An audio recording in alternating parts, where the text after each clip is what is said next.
ज्ञान विविधि YouTube channel में आप सभी का स्वागत है, अभिनंदन है। आज की कक्षा में हम पढ़ते हैं कक्षा शास्त्री प्रथम वर्ष के लिए विद्यापति के पद हम पढ़ रहे थे। कवि विद्यापति जी है, इनके पद हम पढ़ रहे थे। बंसी माधुरी के पद, जिसके दो भागों का अध्ययन है, हमने पिछली कक्षा में कर लिया था। आज भाग 3 का अध्ययन करते हैं, जिसमें 2 पदों की व्याख्या है वो हम देखेंगे। इससे पहले आज 14 सितंबर है, हिंदी दिवस की आप सभी को बहुत बहुत शुभकामनाएं। पढ़ते हैं, हम चलते हैं। कुंज भवन से चली बेली है रोकल गिरधारी। राधा है, अपने भवन से है वो निकलती है, तब श्री कृष्ण उनका बीच राह में रोक लेते हैं, रास्ता रोककर खड़े हो जाते हैं। तब लोक लाज के कारण राधा देवी उन्हें श्री कृष्ण को समझाती हुई कहती है, उन्हें समझा रही है कि हे कन्या, हम और तुम एक ही नगर में रहने वाले हैं, इस तरह से तुम्हारा मेरा रास्ता रोकना है वो ठीक बात नहीं है। इससे मुझे लज्जा आती है और साथ में इस नगर में हमारी बदनामी होने का भी भय है वो रहता है। इसलिए उन्हें समझाते हुए कहती है कि कुंज भवन से चली गई। कुंज भवन यानी अपने भवन से राधा रानी है वो अपनी सहेलियों के साथ है वो चल रही है। रोकल गिरधारी, रोकल यानी रोकना, गिरधारी यानी गिरी को धारण करने वाले अर्थात श्री कृष्ण ने उन्हें रोक लिया। एक ही नगर बसु माधव, हे माधव, हे माधव, हे कन्हैया, हे गिरधारी, कि एक ही नगर, एक मतलब एक ही नगर में, बसु यानी बसते हैं, हम दोनों एक ही नगर में बसते हैं, जनु कर बंटवारे। इसलिए तुम है ऐसी छेड़खानी है वो मत करो, ऐसी शैतानी है वो मत करो। और सभी जनु कर बंटवारे यानी सभी जन यानी लोग, इस नगर के जो सभी लोग हम दोनों को जानते हैं, हम दोनों को अच्छी तरह से जानते हैं। छाड़ कन्हैया मोर आंचल है, आंचल यानी अपना आंचल, हे कन्हैया तुम मेरे जो साड़ी का आंचल है उसे छोड़ दो। छाड़ यानी छोड़ दो, छोड़ दो कि हे कन्हैया तुम मेरी साड़ी का जो आंचल यानी आंचल या पल्लू, आंचल है उसे छोड़ दो। फाटक नव साड़ी, फाटक यानी फट जाएगी, फट जाएगी। नव साड़ी यानी कि नई साड़ी, नई साड़ी, कि तुमने जिस प्रकार से मेरे साड़ी का पल्लू है वो पकड़ लिया है, तो इसलिए हे कन्हैया तुम मेरी साड़ी का पल्लू है वो छोड़ दो, नहीं तो मेरी नई साड़ी है वो फट जाएगी। अपजस होयत जगत भरी, अपजस यानी होता अपयश, अपयश कि और मेरी साड़ी फटने से मेरा अपयश है वो जगत भर में, संसार भर में मेरा अपयश है वो होने लगेगा। जने करो उगारी, जने यानी जो अगर तुमने कर दिया, उगारी है मतलब नग्न, अगर तुमने मेरी साड़ी है वो फट जाएगी तो मेरे शरीर के अंग है वो दिखने लगेंगे, मैं नग्न अवस्था में हो जाऊंगी। तो कहते हैं इससे मेरा जगत भर में है वो अपयश होगा, मेरी बदनामी होगी। संग सखी अब वो आ ही नहीं रही, संग सखी यानी संग यानी मेरे साथ वाली जो मेरी सखियां हैं, साथ वाली जो मेरी सखियां हैं वो अब आई मतलब आगे चली गई है, आगे निकल गई है। आगे निकल जाना कि मेरे संग वाली, मेरे साथ वाली जो मेरी सखियां थी, मेरी सहेलियां थी, वो आगे निकल गई है, आगे चली गई है। हम एक सत नारी और मैं एक सर यानी अकेली नारी है वो रह गई हूँ, मैं अकेली नारी है वो पीछे रह गई हूँ। दामिनी आए तो आए लिए एक रात अंधारी, अंधारी यानी अंधकार में, अंधेरी रात में। तो कहते ये रात, एक तो ऊपर से ये रात अंधेरी है और दूसरे इस रात्रि में दामिनी है, दामिनी यानी तो बिजली है वो चमक रही है। एक तो ये रात अंधेरी है, दूसरे है इस पर बिजली चमक रही है, इस कारण मेरा मन है वो भयभीत है वो हो रहा है। भने विद्यापति गाओले, गाओल यानी है कि गाना, कि भने विद्यापति गाओल यानी गाओ। कवि विद्यापति है वो भनत यानी कि कहते हैं, भनत यानी कहना, कवि विद्यापति है वो कहते हैं कि सुन गुणवती नारी, कि श्री कृष्ण है वो कहते हैं राधा जी को, कि भने यानी कि कहते हैं विद्यापति, कवि विद्यापति की हे सखी, ऐसा गाते हैं वो विद्यापति है ऐसा कहते हुए गाते हैं, सुन गुणवती नारी, कि श्री कृष्ण है वो राधा जी को कह रहे हैं कि हे गुणवती, हे गुणों से युक्त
बिल्कुल भी डरो मत, ऐसा कह रही है।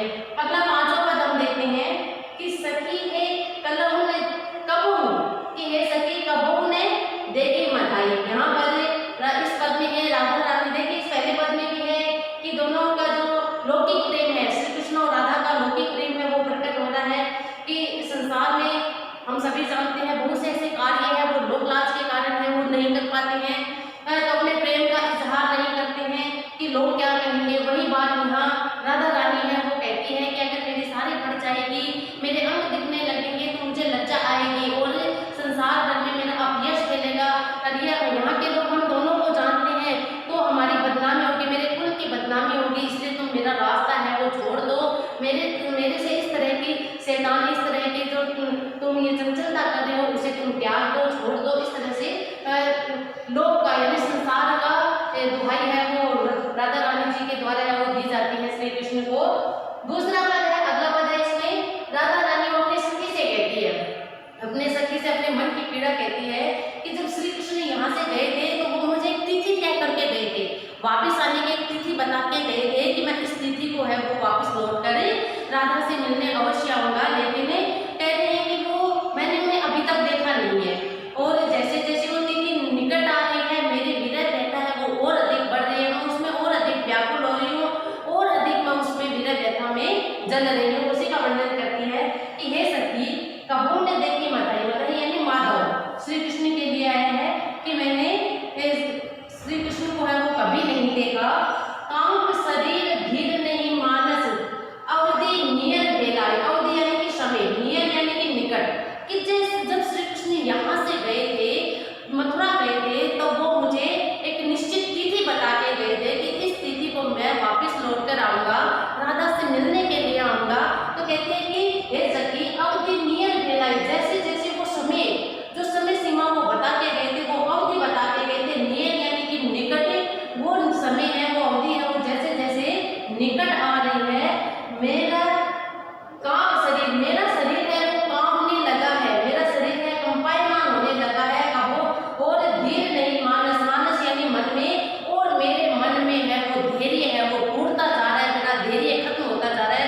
अर्थात श्री कृष्ण से मिलने की जो लालसा है जो अधीरता है वो और अधिक बढ़ती जा रही है, जैसे जैसे वो अवधि निकट आती है मेरा श्री कृष्ण से मिलने की जो इच्छा है जो आकांक्षा जो लालसा है वो और अधिक बढ़ रही है। अर्थात मेरा मन है वो धैर्य को धारण नहीं कर पा रहा है और मेरा शरीर है वो कांपने लगा है, कंपायमान होने लगा है।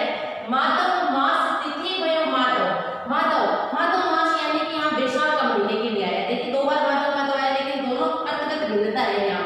तो कहते हैं कि माधव मास, यहाँ माधव मास यानी वैशाख का महीना और यहाँ माधव श्री कृष्ण के लिए आया है।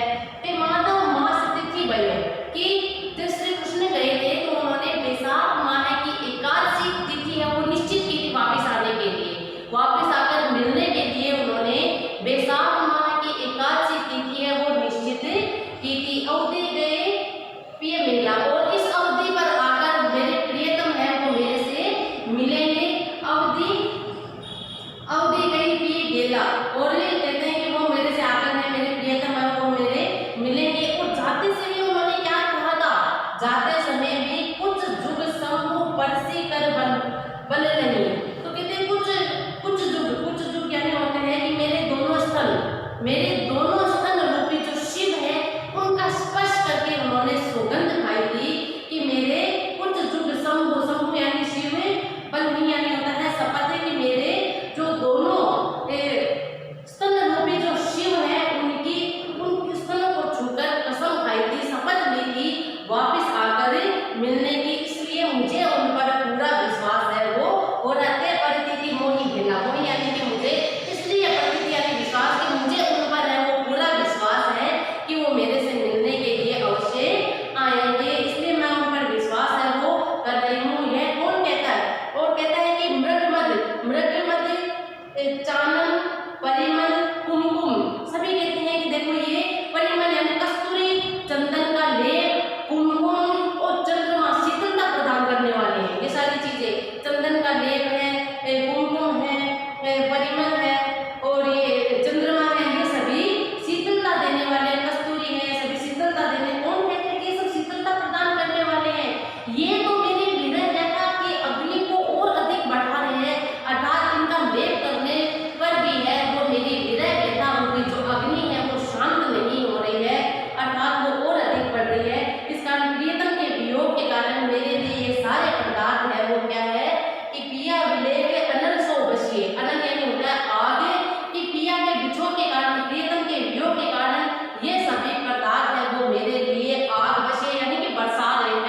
मेरे लिए आगे बरसा रहे हैं, विपत्ति चिन्हित बत केला।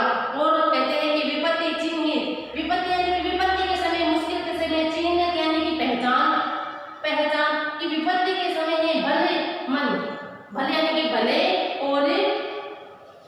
और मंदा यानी कि बुरे, कि भला और मंदा, भला और बुरे व्यक्ति की पहचान है वो होती है। अर्थात कहते हैं कि विपत्ति के समय ही भले मनुष्य की और बुरे मनुष्य की है वो पहचान हो जाती है। विद्यापति कहते हैं भले ही विद्यापति सुन वर जोगती, जोगती यानी कि राह देखना। विद्यापति है वो कहते हैं कि हे नारी, हे सुंदर नारी तुम सुनो, हे श्रेष्ठ युवती तुम सुनो, आज अपने मन में पछतावा है तुम मत करो, कि सुन वर जोगती चित्त, चित्त यानी कि मन, तुम अपने मन में है वो पछतावा मत करो। जनु झंक है, जनु झंक है आजे, आज यानी कि आज तुम्हारे प्रियतम से तुम्हारा मिलन है वो अवश्य होगा। तुम्हारे प्रियतम तुम्हारे साथ रहकर तुम्हारी इस वियोग व्यथा को पिए बिसरी के कलेश मिटा देंगे। मालूम कि पिए से मिलन होकर तुम्हारा जो ये कलेश है, तुम्हारी ये विरह व्यथा को भी कलेश है, पीड़ा है वो मिट जाएगी, ऐसा मैं तुम्हें कहता हूँ। अर्थात तुम्हारे अपने प्रियतम से शीघ्र ही मिलन होगा, शीघ्र ही अपने प्रियतम से तुम्हारी भेंट है वो होगी, ऐसा है कवि विद्यापति जी है राधा रानी को कह रही हैं। विरही राधा के पीड़ा और संतप्त भाव को बड़ी कुशलता से व्यक्त है वो क्या है कि राधा रानी ने श्री कृष्ण के जाने के बाद है अपनी विरह व्यथा को अपनी सखी को सुना रही है, अपनी विरह व्यथा की जो गहराई है उसको बता रही है कि मेरे प्रियतम है वो आने का कहकर गए थे लेकिन अभी तक आए नहीं है, अभी तक मैंने उन्हें देखा नहीं है। शीतलता देने वाले सारे पदार्थ मेरे लिए तो अग्नि बरसा रहे हैं, आग बरसा रहे हैं, अनंत बरसा रहे हैं। कौन कहता है कि ये सारे पदार्थ शीतलता देते हैं कि मेरे विरह की व्यथा तो इतनी अधिक बढ़ गई है कि मेरे लिए ये सब क्या है निरर्थक हो गए हैं, इनका कोई महत्व है वो मेरे जीवन में नहीं रहा है। अब तो मेरे जो कलेश है, मेरी पीड़ा को मेरे प्रियतम श्री कृष्ण आकर ही मिटा सकते हैं, ऐसा अपनी सखी से कह रही है। तो ये हमने विद्यापति के बांसुरी बंसी माधुरी के जो पद थे इनका अध्ययन है वो हमने कर लिया। हमारे पाठ्य पुस्तक में है वो 5 पद ही संकलित है, तो पांचों का भावार्थ है वो हमने देख लिया है। उम्मीद करती हूँ, आशा करती हूँ आपको अच्छे से समझ में आ गए होंगे। अगला अपना लेसन आता है चंद्रबरदाई, जिसका अध्ययन है वो अगली कक्षा में करेंगे। तब तक के लिए धन्यवाद।